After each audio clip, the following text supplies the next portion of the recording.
Well, and we're knocking on the door of another CFL season. It's right around the corner. Zach Schnitzer of Bonfire Sports was joining me, Travis Currah, and Sheldon Jones to talk Winnipeg Blue Bombers football. Now, we've already been talking before I hit record.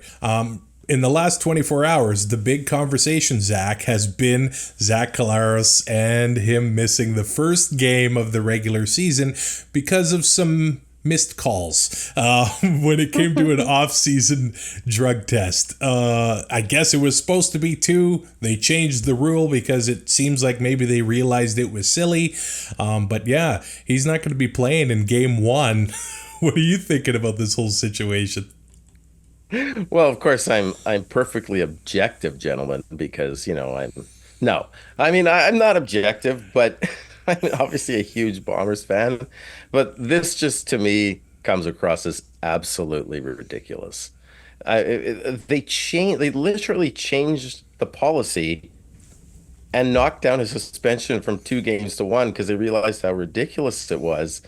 If they changed the policy right after, like we were talking about before, why not fine him? Like Collaros was willing to give up 2 game checks, right? Like that's a pile of money. The guy makes $600,000 a year. Like No he's doubt. not he's not a known rule breaker. He's been in the league for 14 years. Now, here's my biggest issue with it is where are the other cases of other CFL players getting dinged for this? Because it's pretty stringent, right? Like they have a 2 hour window to call you 2 times, send you a text, and send you an email. And you have to respond within 24 hours. Surely, since this rule was initiated, and I don't know exactly when, I think it was 2016, but you guys can correct me. I'm not exactly sure. Surely there would have been a guy on a backwoods camping trip in Saskatchewan or an African safari who didn't have access to their phone, who didn't respond. But Collaros even said, I know of guys who haven't responded, after talking to some people around the league. Why does Collaros get dinged? And I get you were saying, Sheldon, that like the rule's there for a reason, right? Like you could be hiding drugs in your system by not getting back to someone in 24 hours and maybe they have to make an example of someone, but like Colaris is arguably one of the 3 or 4 guys on the Mount Rushmore of the league. Like you're making an example of Zach Colaris. I mean, the guy, someone on Twitter, I think it was one of the guys on Piffle said like, Zach already hasn't shown up for 3 Grey Cups or something. Or, he was late No, for that three was Grey Dave. Cups. Or That was my good friend Dave Stadnick. I forget. oh, that was Dave. Yeah, That yeah, was a good that's right. joke. That was a good That was a joke. good one. He was in I preseason form already. But if like I just think it's a terrible look for the league. I think they could have fined him. And yeah, I just think I honestly taking my blue and gold goggles off for a second, I just think it's a terrible look for the league. Do you really want to be starting off the season like this? Like just one more thing. Like the league already kind of has egg on its face for how to handle the draft. Like the CFL.ca draft tracker didn't actually work. the Like whole night, it's the yeah, CFL draft. Are you kidding me? yeah. Like Genius Sports again. Uh, Obviously not the biggest noggin in the world, right? Like it's just a bad look. I think someone had it out. Someone in the league, I don't know who it is being a real stickler, and I think they're missing the forest for the trees here, gentlemen. Man, so if I had to respond to text messages or emails that showed up as unknown number or whatever within 24 hours, I would have gained a lifetime ban from the league. Just ask Sheldon. Like I respond to nothing. I'll like at 4 in the morning, one random Wednesday, I'll finally reply. But you were saying like his unreads are off the charts. Like my email, I got Yeah, about 10,000 unreads. So yeah. I can relate to Zach on this, man.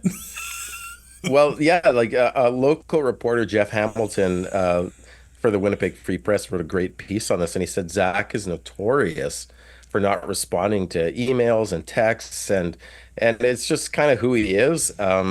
He's kind of offbeat that way. But he also, Jeff explained that him and his, or maybe it was Ed Tate with Bombers.com, I'm not sure. One of them said that Zach and his wife have a no phone policy around their kids, and they have three kids under five. So, that's a lot going on. So like he's not checking his phone at the best of times, but no, to be fair, do I think Zach should maybe not be like my 75-year-old father-in-law and like check his phone every maybe even 6 to 10 hours? Yeah, I think maybe he dropped the ball on that. But to be suspended for your home opener, like they're already get the first week, the dreaded first week bye, guys, and now they're Yeah. going to be trotting out probably Chris Streveler. Like Wow. it's silly. So the Bombers were 11-7 in 2024, first in the West. Now, stop me if you've heard this before, Zach, but I think it's been a few years where fans have been saying, the Bombers are old, the Bombers are done, and they kind of got off to a slow start last year, and a lot maybe attributed that to how O'Shea handled the vets in training camp, and Oliveira got off to a really slow start. Like, do you see him? And unfortunately, you don't have the luxury of training camp being underway yet to answer this. But do you think O'Shea might handle that side of things a little bit differently this year? You know what? That's a really good point. I'd forgotten about that from last year, right? That Collaros was really rusty at the beginning. Oliveira was rusty. Now, I think some of that could be attributed to they had to remake their O line. They had new receivers, so the timing was thrown off. So there was all that. But one thing I do know about Mike O'Shea, right or wrong, is he is always perfecting his craft. Like he is obsessive about finding absolutely any edge, and it drives reporters crazy. But I wouldn't be surprised if he is looking for any edge, and has probably reviewed last season in great detail, and probably looked at it and say, maybe we need to get those vets playing a little earlier on. How much do you think that they're going to look back at the Grey Cup and kind of base sort of game plans off of? Now, of course, Buck Pierce was the OC for that game. Now he's the head coach in BC. Unfortunately, they are going head to head 2 weeks in a row to start the season, and in one of the games, Collaros is not going to be playing. So that's another reason why this suspension may be kind of silly. So the Bombers go into the season with Jason Hogan as their offensive coordinator. I can think back to the Grey Cup, and I can think back to the game plan and them not really pivoting, even when Zach had the gash on his hand kind of thing. I don't know if that's a lesson. I'm sorry to bring up this pain, but No, you're not. You're a Rider fan. but this lesson from that Grey Cup. What do you know about Jason Hogan and what you're expecting out of the Bomber offense this year? I'm so glad you asked that because it's something I've thought about a lot, in part because of the heartbreak of that Grey Cup. Now, of course, it was the third Grey Cup in a row. The Bombers crapped the bed, quite frankly. They were favored in all three of those Grey Cups, 22, 23, 24. And you could argue that the game plan was subpar in each of them, particularly in the last one. Uh, I have it on good authority that in 2023, when they lost to Montreal, Brady was incensed. Brady Oliveira, like his handlers with the Bombers had to hold him back from saying anything post game. I Wow. heard another rumor that he got into it with Buck Pierce after this last one. And listen, gentlemen, there's no sugarcoating it. This is the best player in the CFL. He happens to be Canadian in Brady Oliveira. Now, I know the Argos were what they call stacking the box, like they were making it hard to run for the Bombers, and they keyed out of rushing calls. However, as you said, Zach Collaros goes down. Terry Wilson comes in, the backup, who'd thrown like one pass all year, and you have Brady Oliveira, and and you proceed to throw it three times in a row. and settle for a field goal in the red zone. And he nearly threw. He was lucky, Wilson was, not to get picked off. Then Collaros comes back. He clearly can't throw the ball. And the first play from scrimmage basically ends the game. A long bomb to Ontario Wilson, which is picked off and brought up, back into Bomber territory. And that was it. That was the game. That is exactly the time you need to be like, I get it if you're saying, well, Toronto stacks the box, they're vulnerable to the deep pass, let's sling the ball. Your starting quarterback literally can't throw the ball. Like Zach Collaros could see the bone in his finger. If there wasn't a time to run, I don't know what. If that wasn't the time to run, guys, I don't know. I don't know what that is. But your original question, Jason Hogan, the most important thing to me about Jason Hogan, guys, is that Brady Oliveira loves this guy.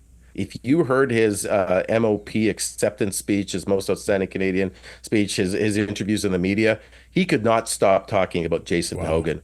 Jason Hogan, if you remember when Andrew Harris left, it was a battle between Brady Oliveira 2022 and Johnny Augustine, who now you don't hear about Johnny Augustine very much.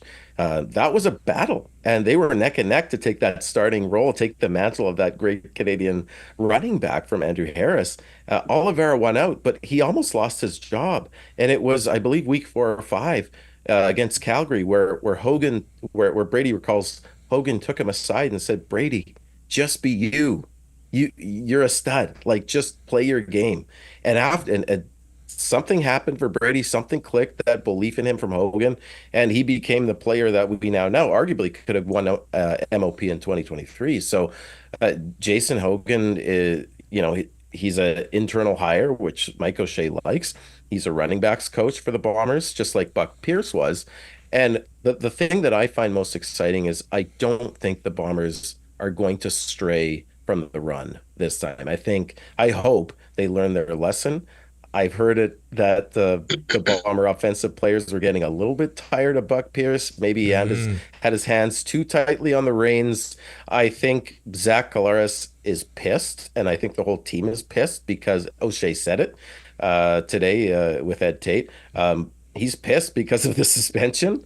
They're going to have Streveler. They're going to run the ball, and not to write a novel here, but I think Hogan is buttressed by one Jarius Jackson. What did Jarius Jackson do as the interim head coach last year? He had the most prolific offense in the CFL, predicated on this elite running attack with the law firm of Brown, Leak, and who's the other guy? Rankin. Brown, Leak, and Rankin. They had an elite rushing attack. So I think Jarius Jackson is there as a little bit of a calming influence for Hogan, because Hogan's never done this. This is a big step from running backs coach to offensive coordinator. Jarius Jackson has been there, done that. He knows what he's doing. He's been a quarterback in this league. And the other two little pieces I'll finish off with here is Hogan has, I think the most underrated signing this year, not that I'm biased, in the CFL was potentially Peyton Logan. Peyton Logan can return, and the Bombers were terrible in returns last year, and we can talk about that later. Last year, they, Janarian Grant goes to Toronto, and they didn't really address that, and Peyton Logan does address that, so that's a big add. He can return, but he can also he's a good running back, and he's elite at making guys miss in space. So I think with Brady Oliveira, with Peyton Logan, and then with Streveler coming back. Now, Streveler, in his media availability when he resigned, basically said in so many words, I wouldn't have come back if I didn't think they were going to use me appropriately. In other words, last year they woefully underutilized Streveler. They just used him as a short yardage quarterback. Anybody can be you don't even need a quarterback to be a short yardage player, right? Like you remember last year they introduced that rule where two quarterbacks can be on the field, and I think some people thought that the Bombers and Buck Pierce would utilize that a lot, and they never really got to. I know Streveler got hurt, but they didn't do that. And he didn't get hurt till the Banjo Bowl. So they had half the season to utilize Streveler. Now, I'm not going to sit here and say Streveler is an elite passer in any league, right? You're not that biased? No. Although in his first preseason game, guys, he was 10 for 10, which was pretty cool. Yeah. But after that, he fell off. But what he is he's a change of pace guy who can run the ball, who can pitch it, he can even run an end around. Like there's just so many options. So like long-winded way of saying I think the Bombers rushing attack is going to be really, really dangerous this year. And I'm really excited about what Jason Hogan is going to bring to that. And I just cannot see them, particularly with Zach Collaros not being in the lineup week 2, I guess it is. The Bombers have that dreaded first week bye. I cannot see them straying away from the run this year. Yeah, I don't think they would be smart to do that. So talking about some of the key departures, Buck Pierce, obviously a huge departure. You got Brandon Alexander, Adam Bighill, Augustine, Tyrell Ford. So who do you think are going to be some of these new signings that have been brought in that are going to be able to really right away kind of come in and make a difference? Yeah, that's a good question. I think about losing Kenny Lawler in particular. This Yeah, guy just yeah. ran roughshod over the Rough Riders in the Western Final. I just love to stick Really? that in right now. 3 touchdowns. He embarrassed Amari Henderson, and I mean that was a good game plan from Buck Pierce. It But was. like Kenny Lawler is a freakish athlete. He's got huge hands. He can catch anything, even if it's thrown like 50 yards behind him. That's a total hyperbole. But, you can't replace Kenny Lawler. However, Kenny Lawler has been injury prone and he's very expensive. And I think, I'm not going to say the Bombers receiving core is going to be as good, but I think the potential is there. We've seen Dylan Mitchell play at that same boundary X position as Kenny Lawler in 2022, I believe he came into the league with Edmonton and really jumped off the page. Now he's had a couple down years, but Edmonton's had like the serious rotation at quarterback. So I think the potential is there for Dylan Mitchell. I think Reggie White Jr. has shown some things. And I think this Jareth Stearns guy is interesting. Now, you guys know him better than I do, but from everything I heard, he he was a pretty good prospect that was just kind of squeezed out of a crowded uh, Saskatchewan receiver room. Yeah, I feel So like he was kind of in that Weston Dressler mode where he was a little guy who was be able to get open and get in speed, and he was kind of clutch on second down. So hopefully he can kind of regain that form with you guys. yeah, and I think another guy I'll say is like he's not a new addition, but he is kind of an addition because he was injured most of last year, and Dalton Schoen. Mhm. The Bombers picked Dalton Schoen over Kenny Lawler. So, and I think they did that because Dalton Schoen is younger. He's less expensive because he's coming off a big injury. But this guy's a touchdown machine. He had 26 touchdowns in 34 games. It's ridiculous. He's an absolute game breaker, elite route runner. You can take the top off a defense.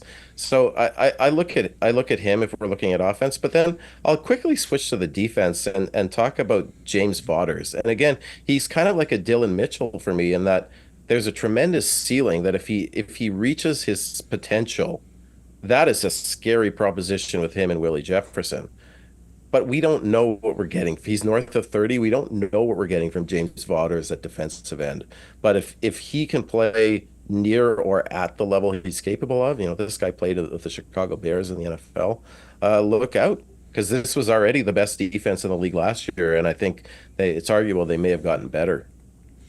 So last year, I think it proved itself in the Grey Cup. The Argos with their most valuable signing in Nick Arbuckle. So the Bombers, they bring in Shea Patterson, who got some valuable reps for the Riders last year. Of course, Strevler is back. They did draft Taylor Elgersma out of Laurier, and it looks like he's getting a contract from Green Bay, so maybe they're not going to see him till late this year or next year, however that is going to play out, or maybe it's going to be a few years before he comes up. So having that insurance at backup quarterback has proved to be pretty valuable in Oh the yeah. CFL. So maybe that week one or that home opener, it's not exciting to have your franchise guy not playing, but it'll be a valuable experience for whoever gets to start that one.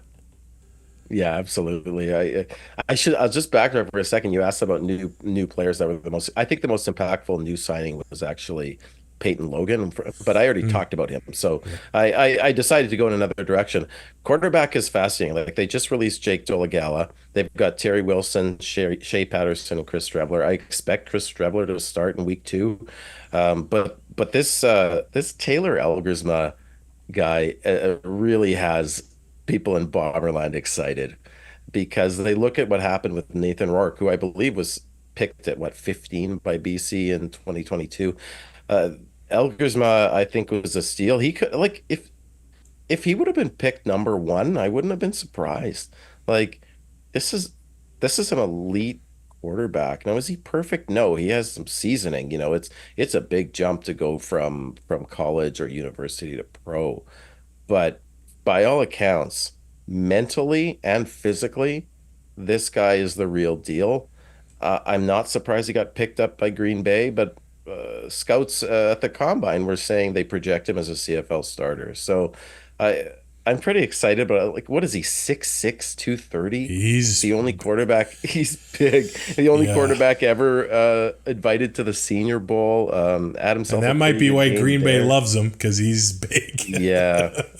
Yeah, he's big, right? And I mean, Bay has a history of signing some Bomber prospects. Like if you think back to 2017 and Jeff Gray, Green Bay Oh, signed him. wow, He yeah. ended up back in Winnipeg, had a decent career. Tyrell Ford signed in Green Bay, came back to Winnipeg. So I'm not saying that has any bearing. I'm not saying the people in Green Bay are like, let's just sign Winnipeg prospects for a year and send them back. But I think Elgersma is the story of this year's draft, and he's one of the big reasons why many draftniks, people who follow the draft much more than I, declared Winnipeg potentially the winner of the 2025 CFL draft. Well, let's dig into the defense just a little bit more. A changing of the guard there. Some familiar names that aren't around anymore. I mean, Tyrell Ford, he's off to Edmonton to play with his brother. Big Hill's gone. I know there's been a lot of injury issues there as well. So maybe talk about the defensive back group and even the linebackers. Are we looking at Tony Jones? And I think even Jonathan Jones came over from Yeah. Toronto too. Yeah, and they paid Jonathan Jones a tidy sum. Like I don't think they paid him to be a backup. I think he'll compete with incumbent and veteran Kyrie Wilson at will linebacker. But Wilson's getting older. He's a great guy in person. I'm not disparaging him, but he's getting older and he's had an injury history. So I think Jonathan Jones could very well win out that will linebacker spot. Listen, I love Adam Big Hill as a human being, and in his prime, he was a phenomenal player. Like this is a guy, uh, if you take away the NFL's bias against smaller players, which is absolutely stupid, he's an NFL level player. He won 2 most outstanding defensive players awards with the Bombers. He's a class act in the community. But quite frankly, he had lost a step. He's turning 37, and he had a major knee injury. So it's gonna be weird, guys, without Adam Big Hill there. I Yeah, think for yeah. Bomber fans and CFL fans. I'm But gonna miss the all drama good. that he created in the rivalry with the Riders and Bombers. Exactly. Who was it that he slammed into? Was it Shape? It Who was was it? Shea Patterson. Yeah. Patterson? Yeah, yeah, I'm yeah. gonna, Oh my God. yeah, Late and I'll whistle definitely, antics. I'll definitely miss seeing him torpedo himself over the line too. To everyone, Ralph Wiggum through the Simpsons front window. Exactly. So it's gonna be weird without Biggie there, but I mean, you guys saw Tony Jones up close, like I think of the middle linebacker for the Bombers in the Labor Day Classic. He knocked down that 2-point attempt from Trevor Harris and not in overtime, but late in the game. I think Tony Jones was really impressed Bomber fans and local media this year. So I think he's good. And then this 6th overall pick, Connor Shea. He's a guy that I've heard could easily start in his first year. Maybe not right away, but apparently he's pro ready. The Bombers were surprised surprised. I don't think they had him in their sights as at number 6 because they didn't think he'd be available, but he was, and I think the Bombers learned their lesson in from past drafts where they drafted out of positional need. I think they saw Connor Shea and was like, we're taking this guy because he's the best player here. He could have easily been number 1. So I think they're going to have some depth on linebacker. You'll see Retta Cramdy, who's by by my estimation, I think he's the only starting Canadian Sam linebacker in the CFL. I know Patrice Rene in BC was playing that, but Cramdy, there was an article last year where he said, where O'Shea said, "I love him because he plays like a prick." O'Shea loves him because he plays like him. Exactly. So you got Cramdy, and then you guys mentioned Tyrell Ford. I mean, I'd sound like a huge homer to say, oh, we'll be fine without Tyrell Ford. Like, Tyrell Ford is a transformational player. Like, who's, I don't know, maybe you guys can, is it Davis Sanchez, the last Canadian who played cornerback in the CFL? Like, it just doesn't happen. And how good he looked. Yeah, he's going to be good for a long, long time in the league. Now, I guess I'll just ask you one more long-winded question. The Bombers have been in, 5 consecutive Grey Cups. They're hosting the game in November. Is this, and you're probably going to say no, is this the last year they're keeping the band together? You know what I mean? Like, it seems like every year, Collaros, maybe he's not going to play another year. Willie Jefferson signs year to year. Last year he's tweeting, "Pay me what I'm worth." I think Walters and O'Shea, do their contracts expire at the end of this year together? So look, come on, let's start some juiciness. Is the band staying together? Is the pressure on for the Grey Cup this year? You know what, gentlemen? I was thinking, I knew you'd ask me that, and when I was walking the dog just before our show today. By the way, it was a beautiful walk. It's plus 27. You guys should be like sending me a couple cases of beer for being inside right now. In Winnipeg, there's only like 5 or 6 of these days per year. We'll have to make sure it's Canadian, otherwise we'll get in trouble. Hey, or a Canadian. I loved your last episode when you guys were arguing about Bud Light. Who goes to a football game to sip premium domestic beer? Like you said, Travis, after 6 beers, it all tastes the same. It's and Bud Light. Oh my God! It can hydrate you because it's so close to water. So on a 27-degree day, it's probably smart. It's fine, Like, anyway, I was thinking about, is this the last ride for the Bombers? I was thinking about that Michael Jordan Chicago Bulls documentary, The Last Dance.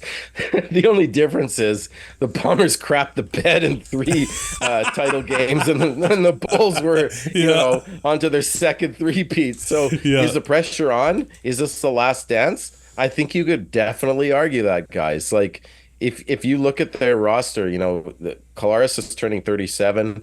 I've heard rumors that he's in the last year of his contract. I've heard pretty strong rumors that he's done after this year. You look at guys like Willie Jefferson, Jake Thomas, Pat Neufeld. There's a lot of guys on this team who it could be curtains for them. They could be hanging it up. So at the same time, and also guys like Nick Dembski, of course. So I think there's a lot of veterans on this team. At the same time, they've done a lot of retooling. And I think last year was supposed to be a retooling year for the Bombers. They had a lot of new guys on that roster, and they turned around an 0-4 record to get to another Grey Cup. But so it's the CFL. I don't know if it's the last dance because there's only 9 teams. There's parity. The Bombers have some really good depth, I think. I think as long as Mike O'Shea is coaching, and they have that scouting department and Wade Miller running the show and Kyle Walters, they'll be competitive. I really do think that. Now, the big question is quarterback, of course, but that's going into 2026. But as you said, the Grey Cup's at home, and that's there's a recent history, guys, in Ryderville in 2013, and the Argos in 2012, and the Lions in 2011, and Hamilton nearly winning it at home in It was 2021. 3 straight years. It was wild. Yeah, exactly. And so I think and there's also, maybe Bomber fans are now spoiled because back in the day, in the Joe Mack era, if we had a win, we were ecstatic. It was like we won the Grey Cup, right? Even if we were competitive, we were like, yes, we didn't suck. Well, the thing is, and 5 straight Grey Cups means they hosted the 2019. They had to go to Calgary and win the semi, and win in Saskatchewan, I think, with a broken Brandon Bridge, if I remember correctly. But the other ones, that West Final, if that West Final doesn't go through Winnipeg, they might have different results. So if those Bombers are in the Grey Cup, that is a home field advantage unlike any other stadium in the league, and I would not want to be the visitors in that case. No, it really is I think about the couple of West Finals the Lions were in before this year, and the crowd really played a massive role. I believe the Lions in 2022 were down 8 points with Nathan Rourke, and he couldn't even hear the cadence. He couldn't even.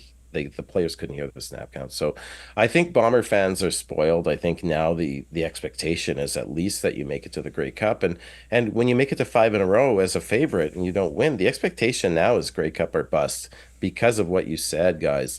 This could be the last dance. It's at home. So I think there's a lot of pressure.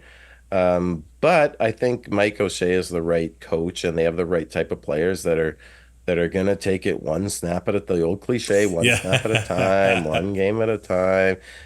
Zach Collaros' mantra is snap and clear, right? When the next snap happens, he's cleared his mind of whatever's happened before.